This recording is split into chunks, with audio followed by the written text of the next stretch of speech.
अब हम आगे चलते हैं और जो शिक्षण संग्रह मॉड्यूल में जो शिक्षण योजनाएं बनाने का जो तरीका दिया गया है उसके आधार पर कैसे हम एक प्रभावी और एक अच्छी शिक्षण योजना तैयार करेंगे बच्चों के लिए, उसको हम देखते हैं। और ई पाठशाला का जो हमारा कार्यक्रम चल रहा है यानी फेज़ 2 का जो हमारा कार्यक्रम चल रहा है उसके लिए हम पंजिकाएं यानी उसका रजिस्टर हमें कैसे तैयार करना है, कैसे उसको मेंटेन करना है वो हम जानते हैं। और हमारा जो TLM यानी कि जब हम बच्चे को कक्षा पढ़ाएंगे तो उसके लिए हमें TLM को किस तरीके से बनाना है, क्या उसके लर्निंग आउटकम किस तरीके से उसको बनाना है, ये सारी चीज़ें हम जानते हैं।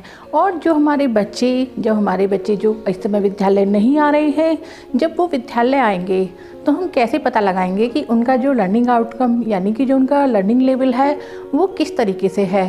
तो उसके लिए हम एक आकलन प्रपत्र बनाना है। कैसे हम वो आकलन प्रपत्र बनाएंगे उसके बारे में हम यहाँ पर अभी जानते हैं। और जो हमारी प्रेरणा तालिका है, प्रेरणा तालिका को हमें किस तरीके से भरना है, क्या उसमें लर्निंग आउटकम की जो उपलब्धि है उनको हमें कब और कैसे भरना है, उसके बारे में आइए मेरे विद्यालय परिवार के साथ हम जानते हैं।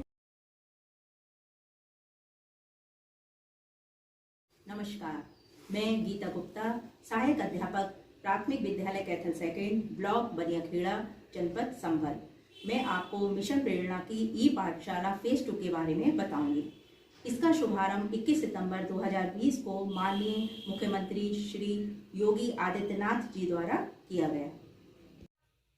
मिशन प्रेरणा ई पाठशाला फेज़ 2 के प्रथम रजिस्टर में शासन द्वारा भेजी जा रही शिक्षण सामग्री को 21 सितंबर 2020 से लिंक सहित अंकित किया गया है, जिसका प्रारूप निम्न प्रकार है।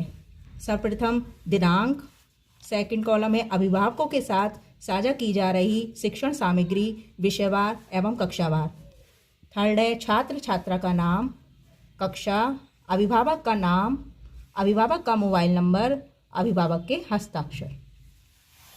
मिशन प्रेरणा ई पाठशाला फेज़ 2 के द्वितीय रजिस्टर में सर्वप्रथम ई पाठशाला समय सारणी अंकित की है तथा शासन द्वारा भेजी जा रही शिक्षण सामग्री 21 सितंबर 2020 से लिंक सहित अंकित करके पाठ से संबंधित अभ्यास कार्य को विद्यालय के व्हाट्सएप ग्रुप में भेजा जा रहा है, जिससे विद्यार्थियों को कोविड के समय पढ़ाई का नुकसान ना हो। धन्यवाद।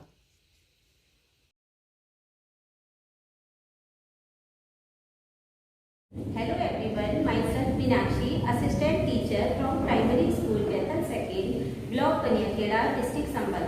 All of us know that Mission Prerna program has been started and it is the duty of every teacher to increase the education and learning level of our students.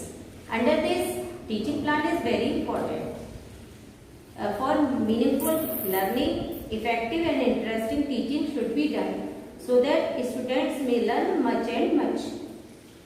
There is a great difference between lesson plan and teaching plan. Lesson plan is teacher based. It describes the future plan of the teacher. On the other hand, teaching plan describes the present work plan of the teacher. It is learner based. We have to engage our students much and much. Okay. There are 6 steps under a teaching plan. Teaching plan should be interesting. We have to keep in mind the learning outcomes. There are 6 steps under a teaching plan. We will discuss them one by one. Let's first discuss the format of a teaching plan under Mission Prerna. There is assessment at every point. We are discussing here them one by one. We have to write like this: date, class, subject, duration. Date, जिस date में आप teaching plan को perform कर रहे हैं। Class कोई भी ले सकती हैं, जैसे मैंने 5th क्लास लिया है। सब्जेक्ट कोई भी ले सकते हैं जो आप पढ़ा रहे हैं, जैसे मैंने इंग्लिश लिया है। ड्यूरेशन इसकी है 35 to 40 मिनट्स। लर्निंग आउटकम्स, जैसे कि हमारी टेक्स्ट बुक रेनबो में दिया है कुछ लर्निंग आउटकम्स, वहाँ से हम देखेंगे कौन सा लर्निंग आउटकम किस चैप्टर के लिए ठीक है, तो वहाँ से हम लर्निंग आउटकम को लेंगे और ये देखेंगे इसमें बच्चा हमारा क्या कंसेप्ट के लिए फोकस कर रहा है, हमें बच्चे को क्या सिखाना है।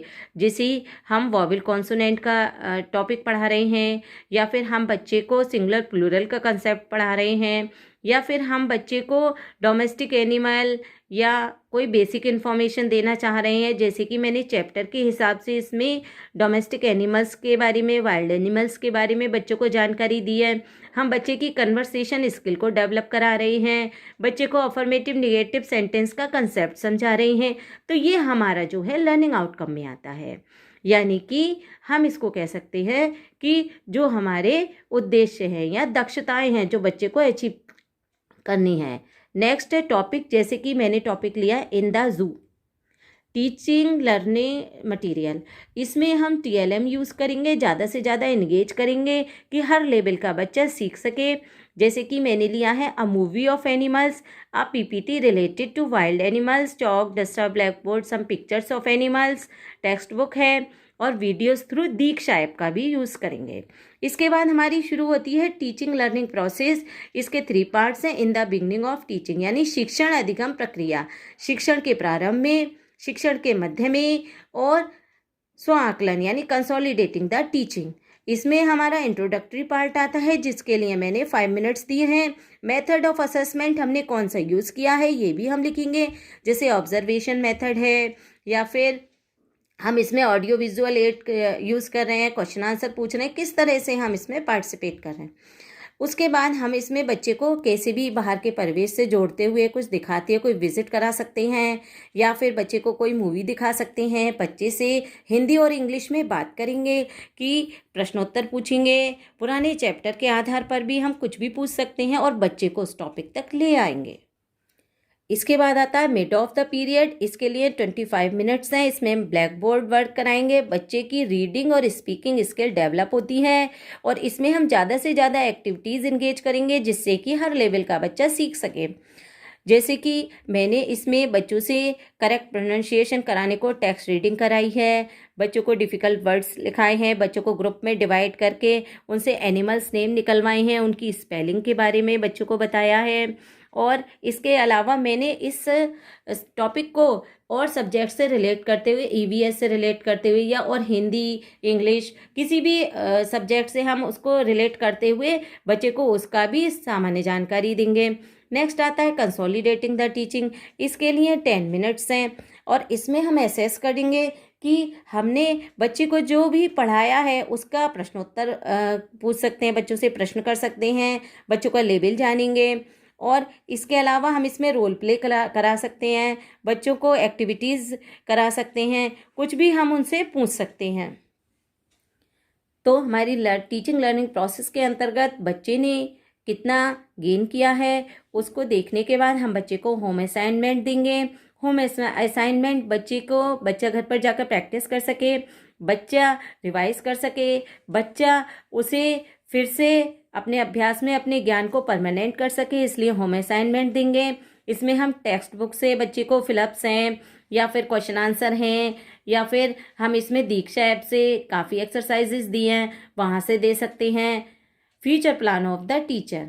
Future plan of the teacher के अंतर्गत टीचर अपने आप को असेस करेगा कि किस तरह से कोई भी हमने जो पढ़ाया है वो हमारा लर्निंग आउटकम अचीव हुआ है या नहीं, आगे जाके हम इसमें क्या इम्प्रूवमेंट कर सकते हैं, किस तरह से मेरी स्ट्रेंथ और वीकनेसेस रहीं, इसके बारे में future plan of the teacher बहुत ज़रूरी है। साथ ही नेक्स्ट टाइम रिवीजन के टाइम जो भी उसमें कमियां रह गई हैं उनको ध्यान में रखते हुए नेक्स्ट टीचिंग प्लान तैयार करेगा टीचर।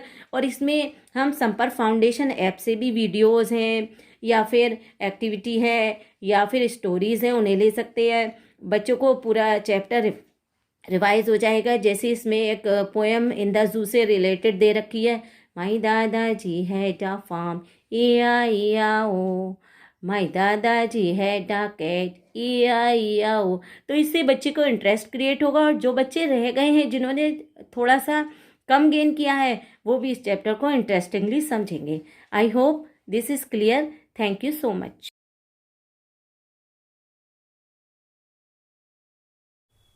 नमस्कार साथियों, मेरा नाम अंशिका गोयल है। मैं primary school Kaithal second, block Baniyakheda, district Sambhal में असिस्टेंट टीचर हूँ। जैसा कि हम सभी जानते हैं कि मिशन प्रेरणा के अंतर्गत हमें ये आदेश हुआ है कि जब हमारे बच्चे विद्यालय आएँ तब हम उनके अधिगम स्तर को जांचने के लिए एक आरंभिक आकलन प्रपत्र पहले से बनाकर तैयार रखें, जिससे हमें ये पता चल सके कि बच्चे में क्या लर्निंग गैप है और कहाँ किस पॉइंट पर हमें बच्चे के साथ काम करना है। आइए जानते हैं कि आकलन प्रपत्र कैसे तैयार करना है।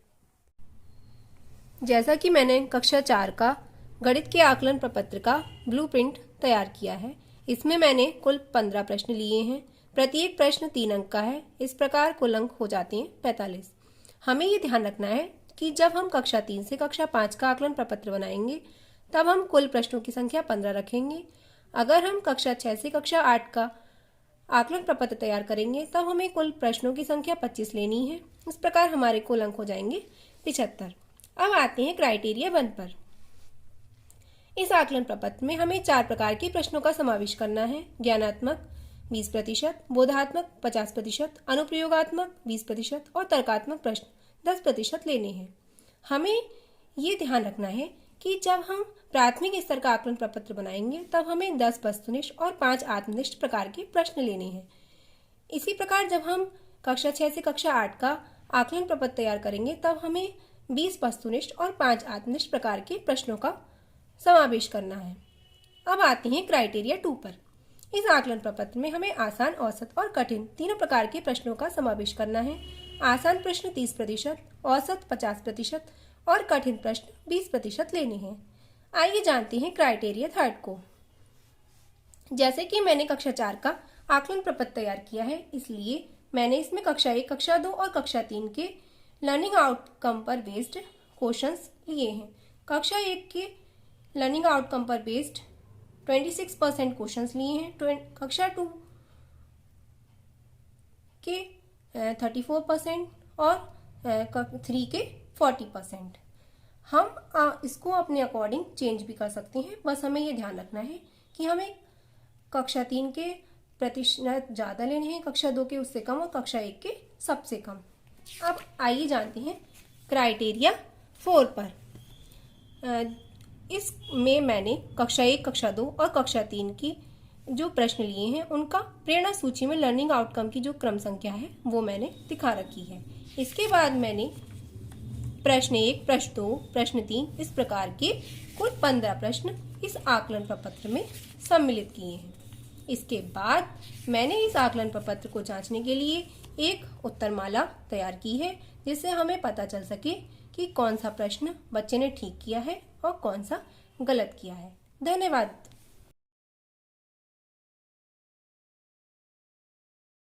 नमस्कार, मैं पूजा राघव, शिक्षा मित्र, प्राथमिक विद्यालय कैथल सेकंड, ब्लॉक बनियाखेड़ा, जिला संबल।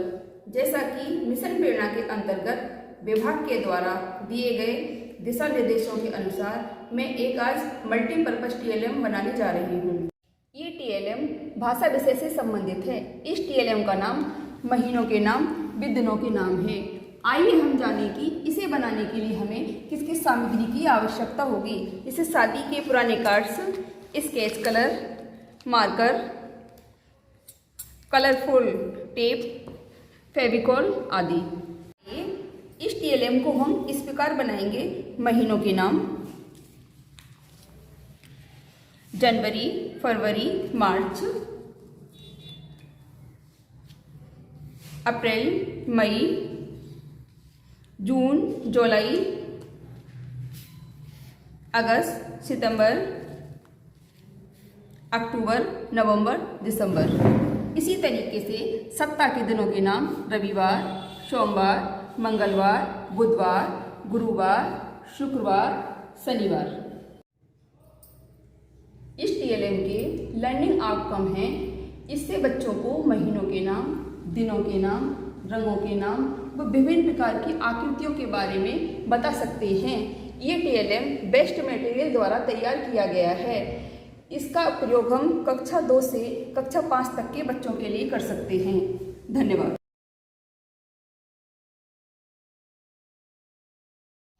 नमस्कार, मैं संगीता शिक्षा में प्राथमिक विद्यालय कैथल सेकंड, ब्लॉक बनियाखेड़ा, जनपद संबल। जैसा कि मिशन प्रेरणा के अंतर्गत हमारे विभाग के दिए गए दिशा निर्देशों के अनुसार प्रेरणा तालिका क्लास में चस्पा करनी है। आइए चलते हैं प्रेरणा तालिका देखते हैं। ये हमारी प्रेरणा तालिका है। एक सीट पर 30 स्टूडेंट्स के नाम अंकित करने हैं और जो भी स्टूडेंट जिस दक्षता के लिए जिस डेट में प्राप्त करता है वो डेट अंकित करनी है कॉलम में, जिससे हमें सभी बच्चों के अधिगम स्तर का पता लग सकेगा।